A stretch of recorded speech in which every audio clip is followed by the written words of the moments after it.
네, 안녕하세요. 성경 변호사입니다.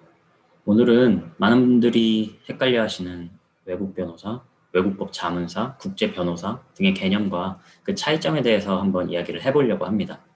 먼저 국제 변호사는 주로 해외에서 변호사 자격을 취득하고 국내에서 활동하고 있는 외국 변호사나 외국법 자문사를 편의상 지칭하는 말이나 이는 잘못된 표현입니다.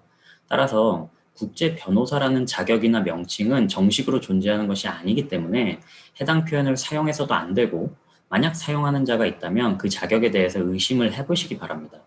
한편 외국법 자문사란 대한민국에서 외국법에 관한 자문을 할 수 있도록 법무부 장관의 승인을 받은 외국 변호사를 말하는데요.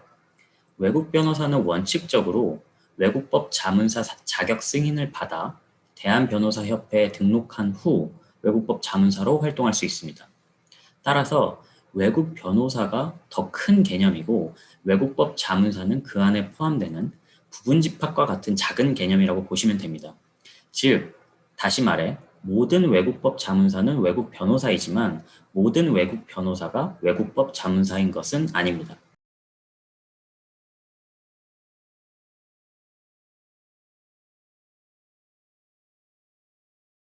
한편 외국법 자문사와 비등록 외국 변호사의 차이에 대해서 알 필요가 있는데요. 대한민국 변호사법상 대한민국 변호사가 아닌 자는 법률 사무를 수행할 수 없음이 원칙입니다.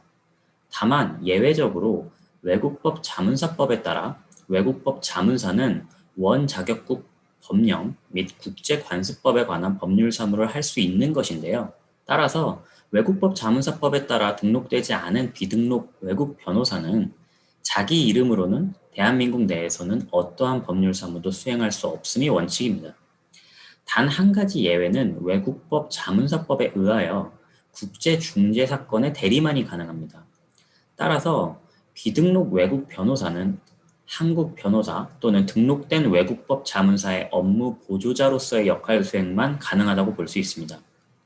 결론적으로 외국법 자문사와 비등록 외국 변호사의 가장 큰 차이점은 본인의 이름으로 원자격국 법령 등에 대한 법률 사무를 수행할 수 있는지 여부라고 이해하시면 되겠습니다.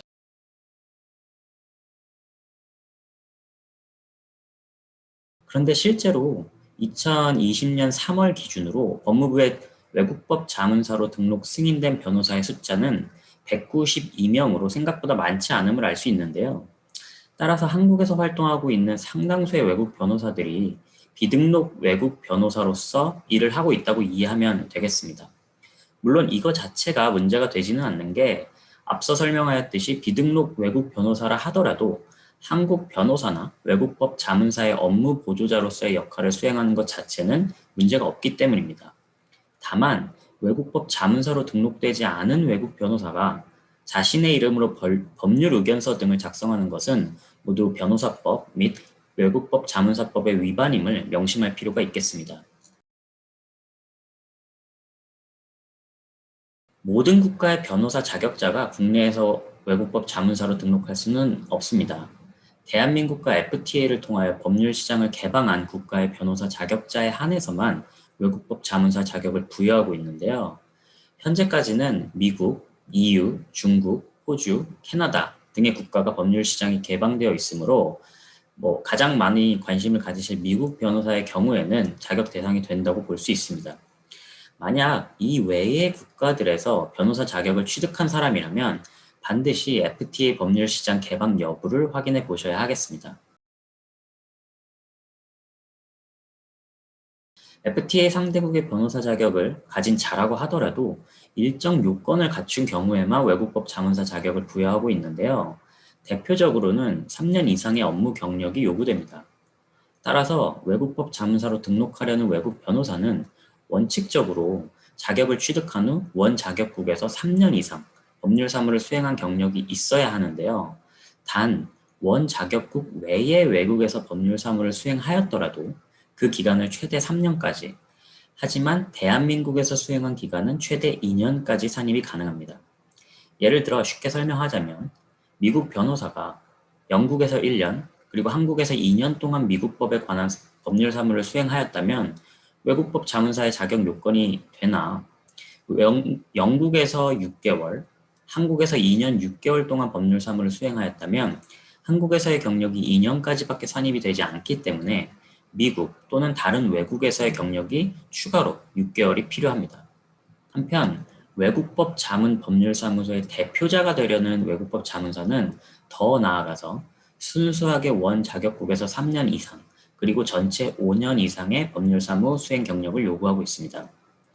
이 밖에도 외국법 자문사가 되려면 원 자격국에서 유효한, 다시 말해 액티브 상태의 자격을 보유하고 있어야 하고 한국 변호사 자격이 있는 자가 외국 변호사 자격으로 외국법 자문사 등록을 원할 경우에는 한국 변호사업을 휴업하거나 폐업하여야 합니다.